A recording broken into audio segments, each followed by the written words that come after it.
نستغفره ونؤمن به ونتوكل عليه ونعوذ بالله من شرور أنفسنا ومن سيئات أعمالنا من يهده الله فلا مضل له ومن يضلله فلا هادي له ونشهد أن لا إله إلا الله وحده لا شريك له الذي أرسله بالحق بشيرا ونذيرا وداعيا إلى الله بإذنه وسراجا منيرا أما بعد أعوذ بالله من الشيطان الرجيم بسم الله الرحمن الرحيم والعصر إن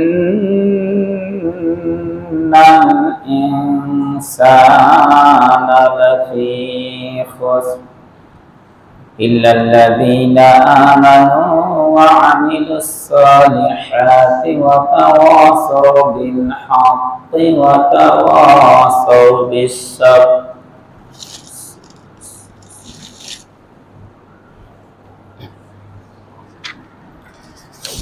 الحمد لله نحمده ونستعينه ونستغفره ونؤمن به ونتوكل عليه ونعوذ بالله من شرور أنفسنا ومن سيئات أعمالنا من يهده الله فلا مضل له ومن يضلله فلا هادي له ونشهد أن لا إله إلا الله وحده لا شريك له الذي أرسله بالحق بشيرا ونذيرا وداعيا إلى الله بإذنه وسراجا منيرا أما بعد أعوذ بالله من الشيطان الرجيم بسم الله الرحمن الرحيم وعباد الرحمن الذين يمشون على الأرض هونا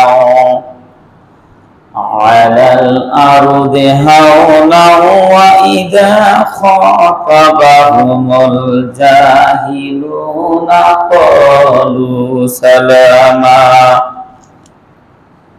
والذين يبيتون لربهم سجدا وقياما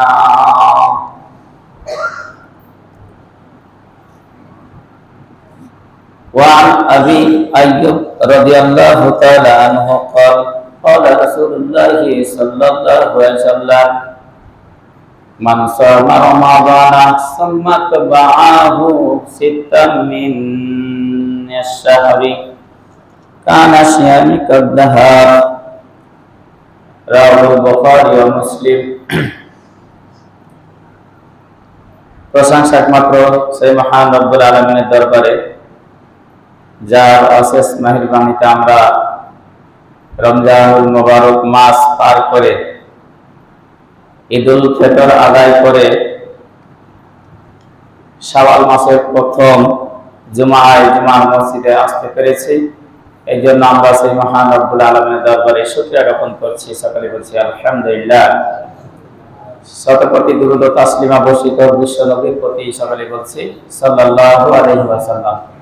সম্মানিত হাজিরিন, আমি আপনাদের সামনে মহাগ্রন্থ ঐসিয়াল কোরআনুল কারীম থেকে 25 নম্বর সূরা সূরা আল ফুরকান শেষ রুকুর দুটি আয়াত তেলাওয়াত করেছি। এই সূরাটি মক্কায় অবতীর্ণ হয়েছে। অত্র সূরাতে 77টি আয়াত রয়েছে এবং 6টি রুকু রয়েছে। আমি আপনাদের সামনে 63 এবং 66 নম্বর আয়াত তেলাওয়াত করেছি। এর ধারাবাহিকতায় আরো পর্যায়ক্রমে যে 77 নম্বর আয়াত পর্যন্ত রয়েছে 63 থেকে, এখানে আল্লাহ সুবহানাহু ওয়া তাআলা তার নিজস্ব কিছু বান্দা, আল্লাহ তাআলা এই পৃথিবীতে সকলকে সৃষ্টি করেছেন জিন এবং ইনসানকে তার ইবাদত করার জন্য। তার মধ্যেও তিনি এই জিন এবং ইনসানের মধ্য থেকে কাউকে কাউকে তিনি নিজের বান্দা বলে অভিহিত করেছেন, যে রহমানের বান্দা। তো রহমানের বান্দা এই জিন এবং ইনসানের মধ্যে সবাই কিন্তু নয়।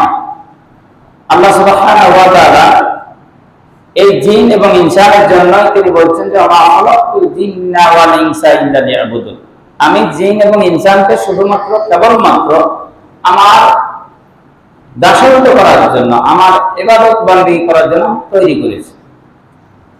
এই জিন এবং ইনসানের কাজ হচ্ছে আল্লাহর গোলামি করা, আল্লাহর দাসত্ব করা, আল্লাহ যেভাবে চলতে বলেছেন সেভাবে চলা। তো জিন এবং ইনসানের মধ্যে, এই মানব জাতি এবং জিন জাতির মধ্যে সবাই কিন্তু আল্লাহ তাআলা কথা অনুযায়ী চলেন না।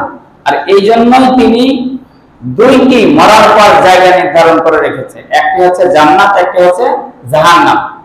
যারা তার কথা মতো চলবে তারা যাবে জান্নাতে, আর যারা তার কথা মতো চলবে না এরা যাবে জাহান্নাম। আল্লাহ তাআলা যেহেতু সবার জন্য ইবাদত ফরজ করেছেন, কিন্তু সবাই ইবাদত না করার কারণে কেউ যাবে জাহান্নামে, আর কেউ ইবাদত করার কারণে তারা যাবে জান্নাতে। তা আজকে তিনি তার নিজের কিছু বান্দার গুণাবলী, সিম্পটম, কিছু চিহ্ন তিনি বলে দিয়েছেন সূরা ফুরকানের শেষ নাম্বার রুকুতে।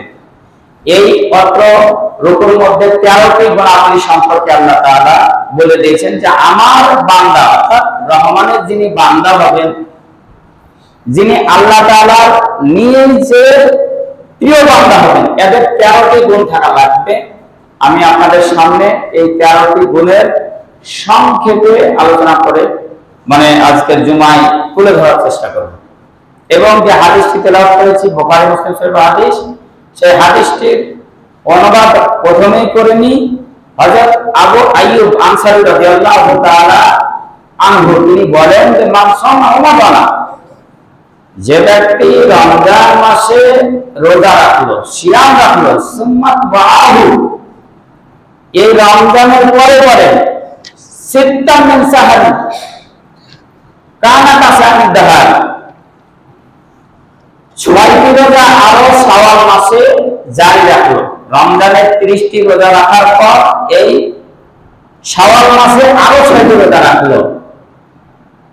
কানা কাসিয়ানি দাহার বলা হয়েছে, সে যেন সারা বছরই রোজা রাখার সমান সওয়াব তার আমলনামায় লিখে দিল। সুবহানাল্লাহ। মানে রমজানের 30টা রোজা তো রাখলেন, এই যে বর্তমানে আমাদের যে শাওয়াল মাস পড়েছে, এই শাওয়াল মাসে কেউ যদি 6টা নফল রোজা রাখতে পারে, আল্লাহ তাআলা বলছেন পরবর্তী একটা বছর সে রোজা রাখার সমান সওয়াব তার আমলনামায় আল্লাহ পাক লিখে দিবেন। তাহলে আমরা যারা মুসল্লি রয়েছি, আমরা যারা মুসলমান রয়েছি, যারা আমরা রমজান মাসে কষ্ট করে রোজা রাখলাম, আমরা চেষ্টা করব এই শাওয়াল মাসের 6টা রোজা ঠিক মতন পালন করা।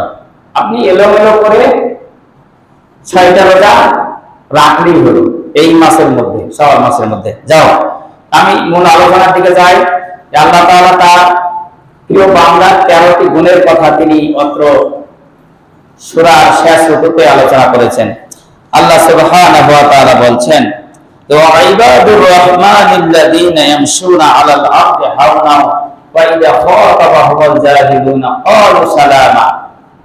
আল্লাহ তাআলা সর্বপ্রথম তার প্রিয় বান্দার এক নাম্বার গুণ সম্পর্কে বলছেন যে আমার প্রিয় বান্দার প্রথম গুণ হবে তার পায়রাবি করা, দাসত্ব করা, তার ইবাদত করা। ইবাদুর রহমান, ইবাদ শব্দটা এখানে বহু বচন, এক বচন আছে আব্দুন। আব্দুন শব্দের অর্থ দাসত্ব করা, গোলামি করা। তবে রহমানের বান্দার প্রথম গুণ সেটা হচ্ছে যে আল্লাহ তাআলা আপনাকে আমাকে যে রাস্তায় চলতে বলছেন সেটা রহমানের বান্দা এক নাম্বার গুণ অপরকে স্বীকার করে নেবে। এখানে কোনো দ্বিধা, সংকট, সংশয়, সন্দেহ কোনো কিছু রাখা যাবে না। এক নাম্বার গুণ আপনাকে মেনে নিতে হবে। আল্লাহ তাআলা এই কথা সাপোর্ট দিয়ে সূরা আহজাবের 36 নম্বর আয়াতে বলছেন, ওয়া কানা লিল মুমিনিন ওয়া লা মুমিনাতিন ইযা কাদাল্লাহু ওয়া রাসূলুহু আমরান আইয়াকুনা লাহুমুল খিয়ারাতু মিন আমরিহি ওয়া মান ইয়াসিল্লাহা ওয়া রাসূলুহু ফাকাদ দাল্লা দালালান বাঈদা। আল্লাহ তাআলা বলছেন যে কোন মুমিন নর এবং নারী, কোন মুমিন পুরুষ এবং মহিলা উচিত হবে না যেটা আল্লাহ এবং আল্লাহ রাসূল বলে দিয়েছে। আল্লাহ এবং আল্লাহ রাসূল যখন কোনো বিষয়ে আদেশ করেছেন তখন ওইটা এক বাক্যে তাকে মেনে নেওয়াটা তার উপর ফরজ হয়ে গেল। আইয়াকুনা লাহুমুল খিয়ারাতু মিন আমরিহি, আল্লাহ তাআলা এবং তার রাসূলের মাধ্যমে যে আদেশ এসেছে সেই আদেশ এক বাক্যে আপনাকে দ্বিধাহীন সবকে মেনে নিতে হবে। যদি মেনে নিতে পারেন, আল্লাহ তাআলা বলছেন ইনি হচ্ছেন আমার প্রিয় বান্দা, ইনি হচ্ছেন আমার প্রিয় বান্দা। কেউ যদি না মানে, আল্লাহ তাআলা অর্ডার করলেন, আল্লাহর নবীর মাধ্যমে শরীয়ত আপনার আমার উপর দিলেন, এখন সেটাকে কেউ যদি ভায়োলেশন করে, আমান ইয়াসিল্লাহ ওয়া রাসূলুহু ফাকাদ দাল্লা দালালান বাঈদা। আল্লাহ তাআলা বলেন কেউ যদি আল্লাহ এবং আল্লাহর রাসূলের এটা না করে, অবাধ্যতা করে, কেউ যদি কথা না শুনে, তাহলে বলছেন ফাকাদ দাল্লা দালালান বাঈদা, সে হচ্ছে প্রকাশ্যে গুমরাহিতে পতিত হয়ে গেল, সে হচ্ছে সবচাইতে বিভ্রান্তিতে পড়ে গেল, সে হচ্ছে পৃথিবীর মধ্যে সবচাইতে পথ হারাদের মধ্যে পড়ে গেল। দাল্লা দালালান বাঈদা, সে আর কখনো পথ পাবে না। এত গুমরাহির মধ্যে চলে গেল, এত পথভ্রষ্টের মধ্যে চলে গেল। তাহলে এক নাম্বার গুণ যে আল্লাহ এবং আল্লাহ রাসূল যে কথা বলেছেন সেটা আপনাকে দ্বিধাহীন চিত্তে মেনে নিতে হবে। যদি মানতে পারে তাহলে সে হবে আল্লাহর এক নাম্বার প্রিয় বান্দা, এক নাম্বার গুণ প্রিয় বান্দা। এই কথা সাপোর্টে সূরা নিসার 65 নম্বর আয়াতে ওখানে বলা হয়েছে, তাআলা ওয়া রাব্বিকা লা ইউমিনুনা হাত্তা ইউহাক্কিমুকা ফীমা শাজারা বাইনাহুম সুম্মা লা ইয়াজিদু ফী আনফুসিহিম হারাজান মিম্মা কাদাইতা ওয়া ইউসাল্লিমু তাসলিমা। ওখানে আল্লাহ তাআলা আবার বলছেন যে যখন পর্যন্ত মুমিনদের মধ্যে, যখন পর্যন্ত তোমাদের মধ্যে কোনো বিষয়ে তোমরা বিতর্ক করলে, কোনো বিষয়ে তোমরা ঝগড়া ফসাদ করলে, অথচ ওই বিষয়টার সমাধান আল্লাহ এবং আল্লাহ রাসূল বলে দিয়েছেন, ওই আল্লাহ এবং আল্লাহ রাসূল যে বিধানের সমাধান তোমাকে দিয়েছে ওইটা যদি তোমরা বিধাহীন চিত্তে না মেনে নাও, যে ফয়সালা তোমাদেরকে বলে দেওয়া হয়েছে এই ফয়সালা যদি তোমরা বিধাহীন চিত্তে না মেনে নিতে পারো, আল্লাহ তাআলা ওখানে বলছে তুমি মুমিনই নও, তুমি মুমিনই নয়। ফালা ওয়া রাব্বিকা, আল্লাহর কসম তুমি মুমিন নয়, ওখানে কসম দিয়ে শুরু হয়েছে।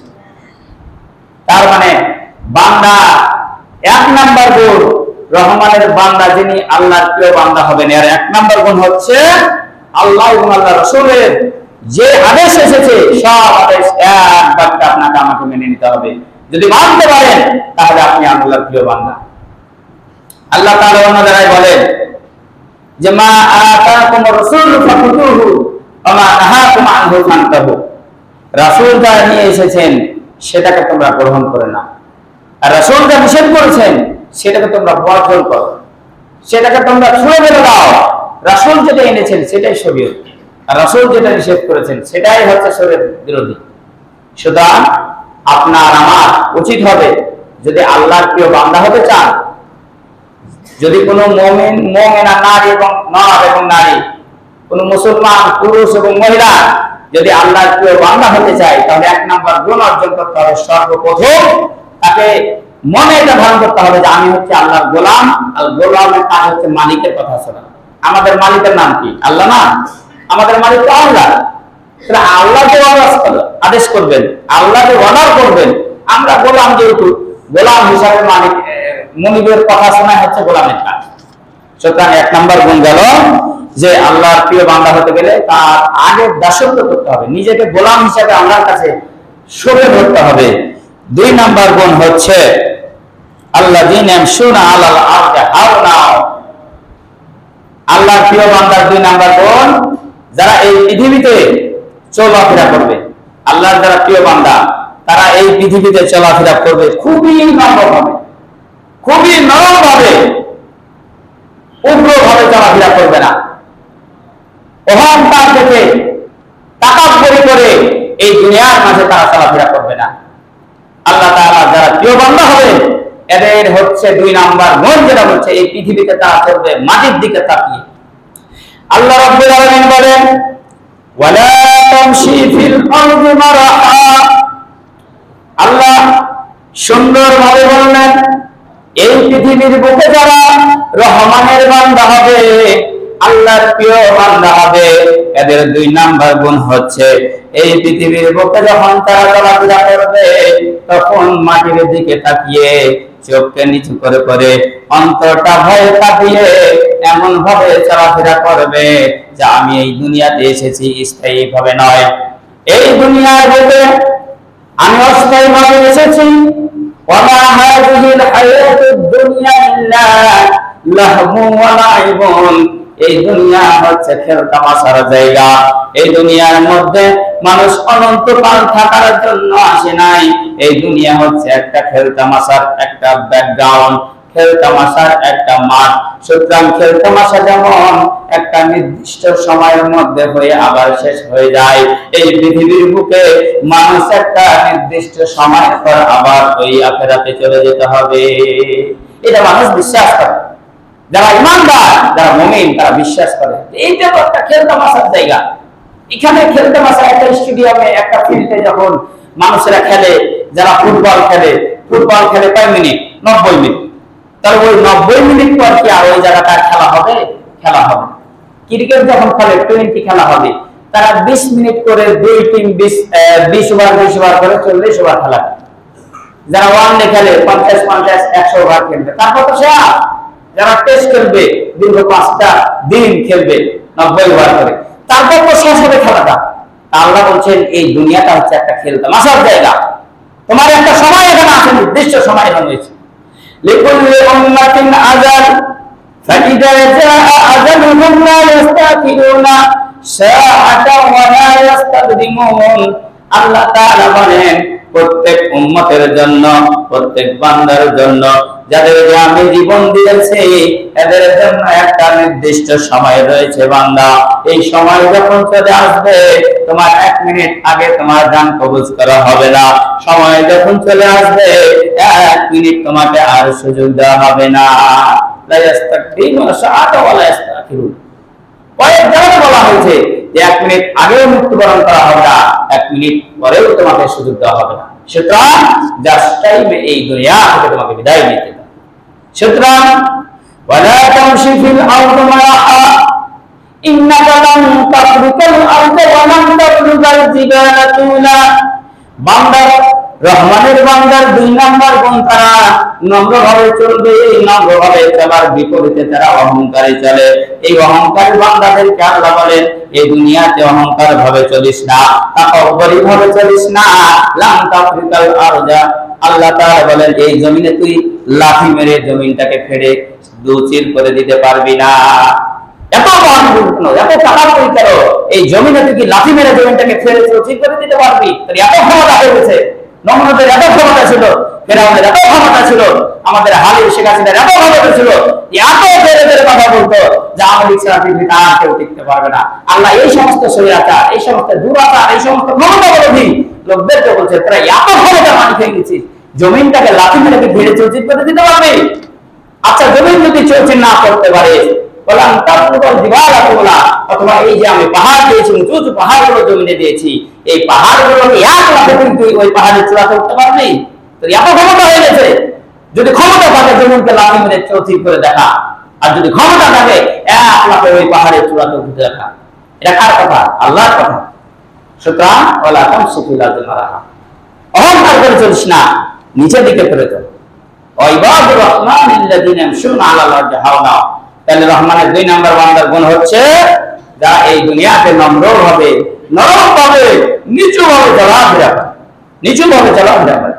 যা প্রত্যেক নবীর এটা একটা নেচার, প্রত্যেক নবী রাসূলের নেচার নম্র ভাবে চলা, সাহাবীদের নেচার নম্র ভাবে চলা, তাবেঈদের নেচার নম্র ভাবে চলা, মুমিন মুত্তাকি যারা ছিল সবার নেচার এটা বৈশিষ্ট্য যে নম্র ভাবে চলা। যে নম্র ভাবে চলবে, নম্র ভাবে কথা বলবে, বলবেন, বুঝে নেবেন যে এটা হচ্ছে রহমানের বান্দা। যাই হোক, সময় যেহেতু অল্প, অল্প সংক্ষিপ্ত আলোচনা করে শেষ করতে হবে তারা। তো 2 নাম্বার গুণ গেল রহমানের বান্দা, যে নম্রভাবে দুনিয়াতে চলাফেরা করা। 3 নাম্বার গুণ আল্লাহ রাব্বুল আলামিন বলেন, আল্লাহর প্রিয় বান্দাদের 3 নাম্বার গুণ হচ্ছে ওয়া ইযা খাতাবাহুমুল জাহিলুনা ক্বালু সালামা। যারা এই পৃথিবীতে জাহিলদের সঙ্গে যখন, কোন মূর্খ লোকের সঙ্গে যখন মুমিন বান্দা অর্থাৎ আল্লাহর প্রিয় বান্দা বান্দী মিলিত হবে, যারা মূর্খ লোক রয়েছে, জাহিল লোক রয়েছে, এদের সঙ্গে সম্মানের সহিত আস্তে করে তাদেরকে সালাম দিয়ে ওখান থেকে কেটে পড়বে। আমাদের সমাজে কিছু জাহিল মাথার লোক রয়েছে, ও যদি হুজুর দেখে তাহলে আর খোদা হয়ে গেল, একটা পর একটা খোদা। যদি মৌলবি দেখে ওর শরীরে চুলকানি শুরু হয়ে গেল, ওর শরীরে লাম খোয়া হয়ে গেল। যা আমাদের যারাই আলেমদের সমাজে হাত দিয়েছে, যারা আলেমদের শরীরে হাত দিয়েছে, নবরুদ হচ্ছে আপনার ইব্রাহিম নবীর শরীরে হাত দিয়েছিল, ইব্রাহিম নবীর বিরুদ্ধে লেগেছিল, আল্লাহ দুনিয়া থেকে উৎখাত করে দিয়েছে। ফিরআউন হচ্ছে মুসার পিছে লেগেছিল, আল্লাহ তাকে মুসার পিছে লাগার কারণে দুনিয়া থেকে উৎখাত করে দিয়েছে। আবু জেহেল বিশ্ব নবীর কাছে লেগেছিল, আবু জেহেল বিশ্ব নবীর কাছে এমন ভাবে লেগেছিল, সঙ্গে সঙ্গে আল্লাহ তাআলা রাগ করে নাই। ওই ছোট বাচ্চা মাথার মুআজের মাধ্যমে ওই বদরের যুদ্ধে তাদেরকে নিঃশেষ করে দিয়েছে। আবু জেহেলের চাচা আবু লাহাব, বিশ্ব নবীর চাচা আবু লাহাব বিশ্ব নবীকে কষ্ট দিয়েছিল। আল্লাহ তাআলা এত রাগান্বিত হয়েছিলেন, সূরা নাজিল করে দিকে এমন ভাবে ধিক্কার দিয়েছেন, তাব্বাত ইয়াদা আবি লাহাবিন ওয়া তাব মা আগনা আনহু মালুহু ওয়া মা কাসাব সায়াসলা নারান যাতা লাহাব। বিশ্ব নবীকে গালি দেওয়ার কারণে আল্লাহ তাআলা কোরআনে সূরা লাহাব নাজিল করে দিয়েছে। আজকে আবু লাহাবের মতো যারাই ঈমানদার মুত্তাকি আল্লাহর প্রিয় বান্দাদেরকে গালি দিবে, কিয়ামত পর্যন্ত আবু লাহাবের মতো পরিণত তাদের হবে, যা আমাদের সমাজের আবু লাহাব শেখ হাসিনার হয়েছে। এইভাবে যারা এখনকার বর্তমানে ঈমানদার ব্যক্তিদেরকে কিয়ামত পর্যন্ত, কারণ এগুলো হচ্ছে কোরআন হচ্ছে আল কোরআনু ইলা মাদিন ইলা ইয়াউমিল কিয়ামা, কোরআন হচ্ছে কিয়ামত পর্যন্ত থাকবে, কোরআন হচ্ছে কিয়ামত পর্যন্ত জারি থাকবে, আর এই বিধানগুলো হচ্ছে কিয়ামত পর্যন্ত জারি থাকবে। আজকে ফিরআউন চলে গেছে, ফিরআউনের নাতিপুতি এখন বেঁচে আছে, কিয়ামত পর্যন্ত আসবে। আবু জেহেল চলে গেছে দুনিয়া থেকে, আবু জেহেলের নাতিপুতি কিয়ামত পর্যন্ত তারা আসবে। এইভাবে আবু বকর চলে গিয়েছে, ওমর চলে গিয়েছে, উসমান চলে গেছে, আলী চলে গিয়েছে। তাদের উত্তরসূরি যারা আসবে, এই আবু জেহেলের উত্তরসূরিরাও আসবে, আবু লাহাবের উত্তরসূরিরাও আসবে। আবু বকরকে যেমন কষ্ট দিয়েছিল, বিশ্ব নবীকে যেমন কষ্ট দিয়েছিল উমর, আলী, এভাবে ঈমানদার ব্যক্তিরাও দুনিয়াতে আবার তাদের উত্তরসূরিরা আসবে। ওই আবু জেহেলের উত্তরসূরিরা তাদেরকে জ্বালাবে, আবু জেহেলের উত্তরসূরিরা এভাবে আবু জেহেলের মতো লাঞ্ছিত হয়ে এই দুনিয়া থেকে আবার বিদায় নিয়ে নিবে।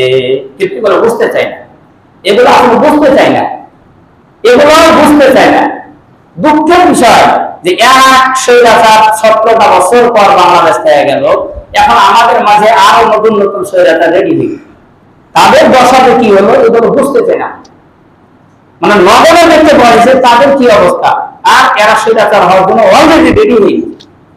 এগুলো যদি আমরা বলতে যাচ্ছি তখন বলছে যে রাজনীতি হয়ে গেছে। তো রাজনীতি জানলে বিশ্বনবী 13টা বছর মক্কাতে শুধু জাহান্নামের কথা বললো, আখিরাতের কথা বললো, তাওহীদের কথা বললো, শিরক থেকে বেঁচে থাকার কথা বললো। দিন শেষে কি হলো? তাকে হত্যা করা। 13টা বছর পর সে 3টা বছর সিরাজ আবু তালিবে কি বন্দী থাকলো। 13টা বছরের মধ্যে 3 বছর জেল থাকলো। 10 বছর মানুষকে শুধু আখিরাতের ভয় দেখালো, জাহান্নামের ভয় দেখালো, আবার তাওহীদের দাওয়াত দিল, শিরকের দাওয়াত দিল। এত কিছু দাওয়াত দেওয়ার পর আব্দুল্লাহ আবু জেহেল ইয়ারা সবাই মিলে চিন্তা করলো এই ভাতিজা দেখে লাভ নাই, ই আমাদের ধর্মকে বিক্রি করে দিচ্ছে। এর ডিসিশন, এর ফাইনাল প্ল্যানটি একেবারে জড়িয়ে মারে ফেলে দিতে হবে, পৃথিবী থেকে উৎখাত করে দিতে হবে। আল্লাহ বলল এখানে তোমার থাকার পরিবেশ নাই, তুমি চলে যাও মদিনায়। এই মদিনাতে গিয়ে বললো যে নবী তুমি অনেক মায়ের খেয়েছো, অনেক নির্যাতনের শিকার হয়েছো, আর কোন নির্যাতন নাই, আর অত্যাচার সহ্য করার সময়, এখন অত্যাচার করার সময়, এখন মারার সময়। এখন তুমি হাতে তলোয়ার তুলে নাও, এখন হাতে ধনুক তুলে নাও। এই হাতে তীর ধনুক বর্ষা যখন তুললো, তখন মাত্র কয়েকটা দিনের মধ্যে ইসলাম পৃথিবীর মধ্যে ছড়িয়ে পড়লো। আজকে আমাদের মাঝে যারা ইমানদার রয়েছে, নিজেকে ইমানদার দাবি করছি, আপনার উচিত হবে এই প্রথম কার্য কোনটা, যে আল্লাহ এবং রাসূলের কথা অনুযায়ী আপনাকে চলা। আল্লাহ কি বোকা? আল্লাহ কি পাগল? নবী কি বোকা ছিল যে আপনার মসজিদে যে কথা অনুযায়ী আপনি নামাজ পড়ছেন, যে রাসূলের কথা অনুযায়ী, যে আল্লাহর হুকুম অনুযায়ী ওই আপনার দেশ পরিচালনা করার জন্য ওই রকম আল্লাহ আপনার নিয়ম কানুন রেখে দেয়নি? এতই মানে আল্লাহর জ্ঞানের অভাব ছিল, এতই রাসূলের জ্ঞানের অভাব ছিল যে আপনার মসজিদে আপনার কিভাবে নামাজ পড়তে হবে, কখন হাত তুলতে হবে, কখন আমিন বলতে হবে, কখন আমিন বলতে হবে না, সব কিছু আপনাকে বলে দেওয়া হলো। কিভাবে নিজের নামাজে নামাজ পড়তে হবে সব কিছু আপনাকে বলে দিয়েছে। আর কিভাবে সমাজ চালাতে হবে, ইউনিয়ন চালাতে হবে, আপনার সেক্রেটারি চালাতে হবে, সংসদ ভবন চালাতে হবে, এগুলো আপনাকে বলে দেয়নি? আপনার মতন আমার মতন মুনাফিক এই পৃথিবীর মধ্যে আর একটাও নাই, যারা কিছু মানে আর কিছু মানে না। আল্লাহ তাআলা বলেন আফাতুমিনুনা বিবাদিল কিতাব ওয়া তাকফুরুনা বিবাদ।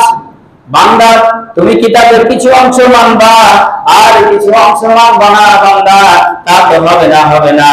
এই দুনিয়াতে তুমি যদি থাকো, এই দুনিয়াতে যদি তুমি নিজেকে ইমানদার মানো, মুসলিম মানো, ইয়া আইয়ুহাল্লাযীনা আমানু দুখুলু ফিস সিলমি কাফা, তাহলে তারা নিজেকে ইমানদার যদি দাবি করো, পৃথিবীর বুকে তোমরা কোরআনের মধ্যে পুরোপুরি দাখিল হতে হবে, ইসলামের মধ্যে পুরোপুরি দাখিল হতে হবে। ইসলাম বাদে তোমার ব্যক্তি জীবন চলবে না, পারিবারিক জীবন চলবে না, সাংসারিক জীবন চলবে না, ব্যবসা বাণিজ্য ক্ষেত্র খামার থেকে শুরু করে সেক্রেটারিয়েট, আপনার সংসদ ভবন থেকে শুরু করে সব ক্ষেত্রে তোমাকে কোরআন এবং হাদিস অনুযায়ী চলাফেরার চেষ্টা করতে হবে। পৃথিবীর মধ্যে দেখেন যারাই হচ্ছে কোরআনের সঠিক কথাগুলো বলতে গেছে, এদের উপর অত্যাচার, নির্যাতন, জুলুম, যে কত হত্যা হয়েছে। আর যারা সুবিধাবাদ জিন্দাবাদ, ওই যে ডক্টর কফিল উদ্দিন সরকার, যে তার চোখে শেখ হাসিনা ছিল জান্নাতুল ফেরদাউসের একজন অধিবাসী। ডক্টর কফিল উদ্দিন সরকার বাড়িয়ে লালমনিরহাট, সে বলল যে আমি একজন ডক্টর মানুষ, ডক্টর কি এমনি পাওয়া যায় বেটা? হ্যাঁ, আমার সামনে কে আসবে ডক্টরেট করার পরামর্শ গ্রহণ করার জন্য আছে? আমি কফিল উদ্দিনই দিলাম, ফতোয়া দিলাম যে এই শেখ পরিবার সবাই জান্নাতি, এই শেখ পরিবার হয়ে যাবে সবাই জান্নাতি। আপনার বাইতুল মুকাররমের মুয়াজ্জিন পৃথিবীর ইতিহাসে নাই, যারা রাজনীতি করে তারা পালিয়েছে, কিন্তু ইমাম সহ পালাইছে পৃথিবীর ইতিহাসে নাই, যা ইতিহাস উলট পালট করে গিনেস বুকে সব নাম লিখে ফেলেছে বাংলাদেশে। তাহলে বোঝা গেল এই সমস্ত মুনাফিক মার্কা আলেম, মুনাফিক মার্কা লোক মুসলমান পৃথিবীতে অসংখ্য থাকবে, কিন্তু হক্কানি কথা যারা বলবে তাদেরকে ফাঁসিতে দিবে। কারণ ওই পৃথিবীর যুগে যুগে হযরত আবু হানিফা তারা অনুসরণ করে, আবু হানিফার মতো লোক নির্যাতনের শিকার হয়েছে, আপনার ইমাম শাফিঈর মতো লোক নির্যাতনের শিকার হয়েছে, হাম্বলীর মতো লোক আপনার নির্যাতনের শিকার হয়েছে। আর আপনি আমি কে? আপনি আমি কে যে আপনার আমার উপরে এখন পর্যন্ত সরকারের পক্ষ থেকে, ইহুদির পক্ষ থেকে, নাসারের পক্ষ থেকে নির্যাতন আসলো না, জেল আসলো না, জুলুম আসলো না? আপনি কিসের ইমানে বসে আছেন? আমি কিসের ইমানে বসে আছি? এত মানে কোরআনের হক কথা যদি আপনি বলেন, আপনার বিরোধী বাবা যাবে, আপনার বিরুদ্ধে আপনার ভাই যাবে, আপনার বিরুদ্ধে আপনার এলাকা সবাই যাবে, আপনার বিরুদ্ধে আপনার গোটা সমাজ চলে যাবে। আব্দুল রাজ্জাক বিন ইউসুফ সাহেব যখন দুয়ার বিরুদ্ধে প্রথম যখন কথা বলে, তখন গোটা পৃথিবীর মানুষ, গোটা বাংলাদেশের মানুষ থেকে শুরু করে সবাই বলেন এই ইহুদি দালাল, বলেছেন বলেনি? সবাই বলেছে। হয়েছে, এখন আমরা সবাই হয়তো বিরোধিতা করেছি, কিন্তু ওই জিনিসটা এখন প্রতিষ্ঠা হয়েছে কি হয়নি? প্রতিষ্ঠা হয়েছে। তাহলে হক কথা যখন আপনি বলতে যাবেন তখন আপনার বিরুদ্ধে বাধা আসবে আসবে। এখন যারা মদখোর, তারিখোর, গাঁজাখোর, যারা হচ্ছে চেয়ারে বসে আছে বিচারের দায়িত্বে, ওখানে যখন আপনি যাবেন, যখন কোরআনের লোক যখন দেখবেন, ওই গাঁজাখোর মেজাজ খারাপ হয়ে যাবে না যে আমার গাঁজাখোর বন্ধ হয়ে যাবে? যারা মাগিখোর তারা মেজাজ খারাপ করবে না যে আমি তার মাঝিবাজ করতে পারবো না? যারা মদের ব্যবসা করে, হিরেনের ব্যবসা করে, তারা বলবে না যে হারাম ব্যবসা করতে হবে, হারাম করলে শাস্তি হতে হবে, হত্যা করে দিতে হবে? তাদের মেজাজ খারাপ হবে না? মেজাজ খারাপ হবে। তাহলে বোঝা যাচ্ছে যে হক কথা বলতে গেলে আপনার বিরুদ্ধে আপনার আসবে। আল্লাহ তাআলা বলছেন এই সমস্ত মুখ্য লোকদের সামনে যে যখন যাবে, কল সালামা, আসসালামু আলাইকুম বলে সালাম দেখা দিতে হবে, তর্কে জবাব হবে না। এটা 3 নম্বর গুণ। 4 নম্বর গুণ হচ্ছে আল্লাহ তাআলা বলেন রহমানের প্রিয় বান্দার 4 নম্বর গুণ হচ্ছে ওয়াল্লাযীনা ইয়াবিতুনা লিরাব্বিহিম সুজ্জাদান ওয়া কিয়ামা। রহমানের 4 নম্বর বান্দা, যারা রহমানের প্রিয় বান্দা হবে, এদের 4 নম্বর গুণ হচ্ছে তারা প্রতি রাতে আল্লাহর দরবারে তাহাজ্জুদের নামাজ পড়ে আল্লাহর কাছে কাঁদবে। ওয়াল্লাযীনা ইয়াবিতুনা লিরাব্বিহিম সুজ্জাদান ওয়া কিয়ামা, তারা রাত জেগে এই জায় নামাজকে সামনে রেখে সিজদায় পড়ে আল্লাহর কাছে কান্নাকাটি করে। এটা হচ্ছে রহমানের বান্দার 4 নম্বর গুণ। সম্মানিত উপস্থিতি, তাহলে সময় যত শেষ অনেক আলোচনা আছে। 5 নম্বর গুণ ওয়াল্লাযীনা ইয়াকুলুনা রাব্বানা আসরিফ আন্না আযাব জাহান্নাম ইন্না আযাবাহা কানা গরামা। আল্লাহ তাআলা বলেন 5 নম্বর গুণ হচ্ছে যারা রহমানের বান্দা হবে, এরা ওই জাহান্নামের কঠিন আযাবের কথা স্মরণ করে, ওই কবরের আযাবের কথা স্মরণ করে যায় নামাজে পড়ে গিয়ে চোখের পানি ঝরঝর করে দিবে। আল্লাহ, আমি এই দুনিয়াতে অসংখ্য পাপ করেছি, এই দুনিয়াতে আমি অসংখ্য খারাপ কাজ করেছি, মারার পর জানি না ওই কবরের 3টা প্রশ্নের উত্তর আমি দিতে পারবো কি পারবো না। আল্লাহ, আমি জানি না, তুমি মেহেরবানি করে আমাকে ওই কবরের আযাবের ওই মুহূর্তে আমাকে হেফাজত করো। কঠিন হাসরের ময়দানে যখন কেউ কারো উপকার করতে পারবে না, যখন কেউ কারো সাহায্য সহযোগিতা এগিয়ে আসবে না, আল্লাহ তুমি রহমান, তুমি দয়াময়, তুমি আমার আল্লাহ, আমার সৃষ্টিকর্তা, ওই সময় আমাকে হেফাজত করে আল্লাহ। এভাবে সে রহমানের কাছে কাঁদবে, জাহান্নামের আযাবের কাছে কাঁদবে, আল্লাহ এই জাহান্নামের আযাব থেকে আমাকে বাঁচায় নিও।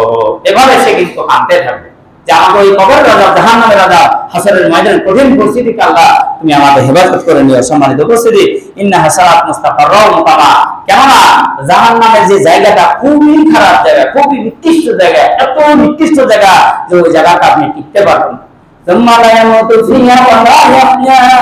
জাহান্নামে আপনাকে যদি দেওয়া হয়, আমাকে দেওয়া হয়, আল্লাহ তাআলা বলেন আর কারো মৃত্যু হবে না, ওখানে খালিদিনা ফিহা, আল্লাহ বলবেন বান্দা থেকে যাও, লা মাউতা, আর তোদের মৃত্যু হবে না, আর তোদের কখনো জান কবজ করা হবে না। তোরা জাহান্নামী, যারা জাহান্নামে থেকে যা, আর যারা জান্নাতি তোরা জান্নাতে থেকে যা। এইভাবে যখন ঘোষণা দিয়ে দিবে, ওই জাহান্নামীরা কেঁদে হয়রান হয়ে যাবে। আল্লাহ বলছেন মুমিন যারা বান্দা, আল্লাহ প্রিয় বান্দা হবে, এরা বলে আল্লাহ আমাকে ওই যেন জান্নাতে যেতে পারি, ওখানে যেন আমি কি যেতে পারি, জান্নাতে যেতে পারি। এই কারণে তারা চেষ্টা আছে আল্লাহর কাছেই করবে। 6 নম্বর গুণ আল্লাযীনা ইযা আনফাকু লাম ইসরিফু ওয়া লাম ইয়াকতুরু ওয়া কানা বাইনা যালিকা কাওয়ামা। আল্লাহ তাআলা বলেন রহমানের প্রিয় বান্দা 6 নম্বর গুণ, তাদেরকে যে টাকা পয়সা দেওয়া হয়েছে, ধন সম্পদ দেওয়া হয়েছে, এই ধন সম্পদ খরচ করার ক্ষেত্রে তারা কৃপণতা অবলম্বন করবে না, অথবা এই কৃপণতা বাদ দিয়ে তারা অপচয়ও করবে না। অর্থাৎ আল্লাহর পথে যতটুকু খরচ করা দরকার, যতটুকু খরচ করা দরকার, ওয়াকানা বাইনা যালিকা কাওয়ামা, মধ্যম পন্থা তারা অবলম্বন। আমাদের মাঝে কিছু লোক রয়েছে টাকা পয়সা দানি করতেছে, এত কৃপণ, টাকা পয়সা পাহাড় বানিয়ে রেখেছে, কিন্তু দান খেলাপ করবে না।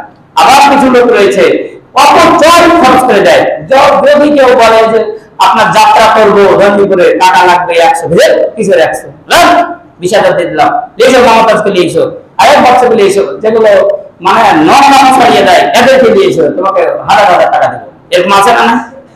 একই এমপি, একই চেয়ারম্যান, একই মেম্বার, মসজিদে যদি ওকে 4,000 টাকা যায়, কত বলে রাখেন, 5,000 রাখেন, মারহাবা, চেয়ারম্যান সাহেব 5,000 দিলেন, হুজুর বলো মারহাবা। আবার ওই ব্যক্তিকে যদি যাত্রার প্যান্ডেলে দেখা যায়, স্বেচ্ছায় বলবে যে কে আসছে গো, বলে মমতাজ আসছে, মা 50,000, স্বেচ্ছায় 50,000 আগে দিয়ে বসে থাকলো। এই কারণে দেখা গেল এই যে বাংলাদেশে যত মন্দির আছে, যত কিছু আছে, ওই টাকাগুলো পাইছে কোথায়? আমরা জালসা করে চিল্লা চিল্লা ভেবিয়া ভেবিয়া একটা মসজিদ করতে পারে না। এই মসজিদটা করতে গেলে কতবার চাঁদা তোলা লাগলো, আপনারা চিন্তা করেন এই মসজিদটা। কিন্তু এটা যদি মন্দির হতো, আপনি বাংলাদেশের মন্দির গেলা খুঁজে দেখেন, আপনার মন্দিরে কয়টা জালসা করা হয় মন্দিরের জন্য, এই যাত্রার জন্য কয়টা জালসা করা হয়, অথচ তাদের টাইলস, মোজাইক, পাথর, আল্লাহি কারবার, এলাহি কারবার তাদের খরচের দেখে আমরা, তাদের ঠাকুর, আমাদের হুজুরের দেখা গেল যে পাঞ্জাবি ক্যালেন্ডার করবে, তার টাকা আপনারা দেন না। দেখা গেল যে তারাবি হুজুরের জন্য তারাবি টাকা ওঠা হয় 15,000 উঠেছে, এখন সভাপতি সেক্রেটারি প্রত্যেক মসজিদের চিন্তা ভাবনা করে এত টাকা দেবো হুজুরকে, এত টাকা দেওয়া হয় নাকি, 6-7 হাজার দিয়ে আবার বাকি মসজিদের জন্য রেখে দেয়। ওখানে বলবো যে ঈদের নামাজের টাকা উঠালো সবই, যে যা উঠলো হুজুরের সবই, যেমনি দেখলো তো 20,000 টাকা উঠে গেল, মাকে এত টাকা হুজুরকে দেওয়া যায়, চিন্তা করা যায়, কমে দেয় যে কমে তখন বাদ বাকি রেখে দিল। তাহলে নিয়াত কত খারাপ, তারাবির জন্য টাকা উঠাইছেন আপনি, বেশি টাকা উঠে গেছে, তাহলে আর দিবেন না হুজুরকে। আপনি যদি এই সামান্য টাকা লোকটাই করতে পারেন না, আমাদের দেখেন যারা অপচয় করে ওই লোকগুলোকে যদি মন্দিরে আপনার গির্জায় ওই যাত্রা প্যান্ডেলে নিয়ে যাও, সেটা টাকার দাম।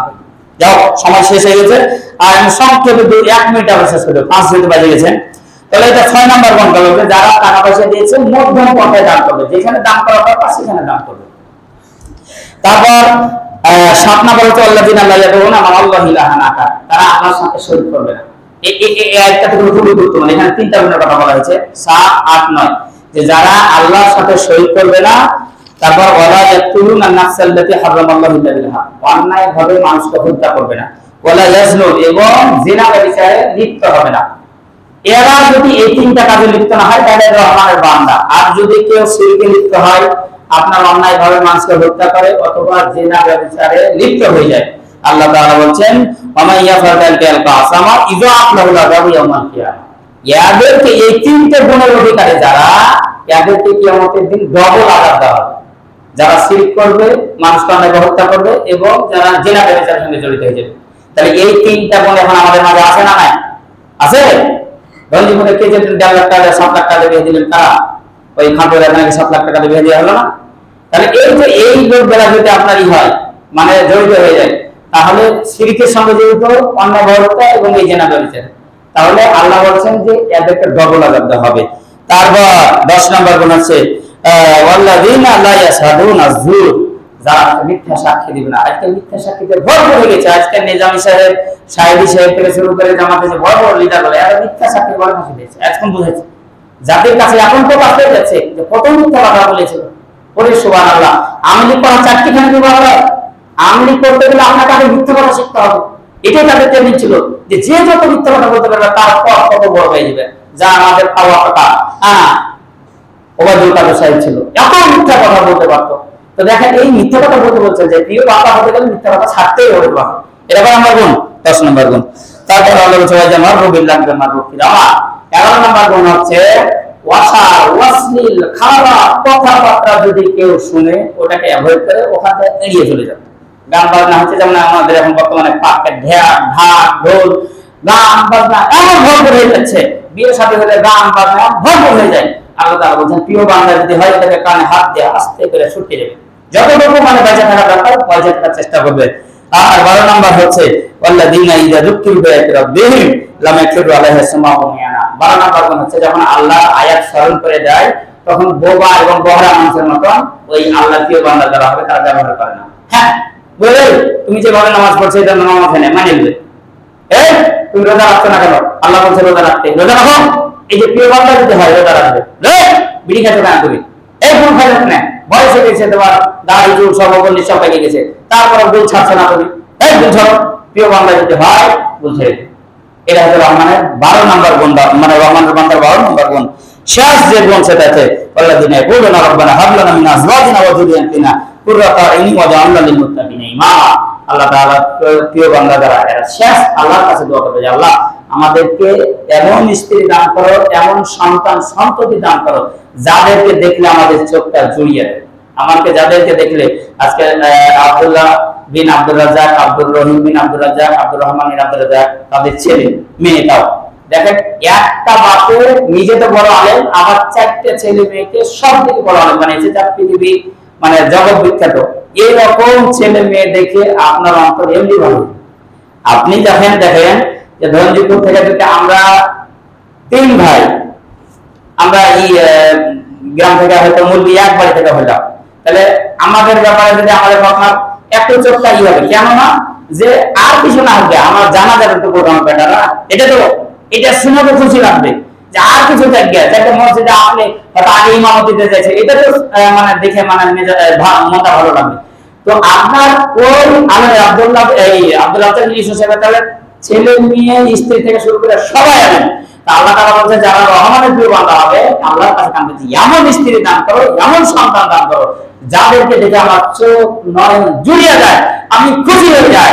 আমার হলে মাল খেয়ে তাল হয়ে বাপ খেয়েছে হতভাব, মানে ওই যে একজোড়া মাল খেয়েছে বলে যে বাপের সাথে ধাক্কা মেরে দিয়েছে, যে বলে কে ভাই তুমি হবে সামনে থেকে হতো, মানে মাল খেয়েছে ধাক্কা মারছে, আছে না, অনেকে আছে।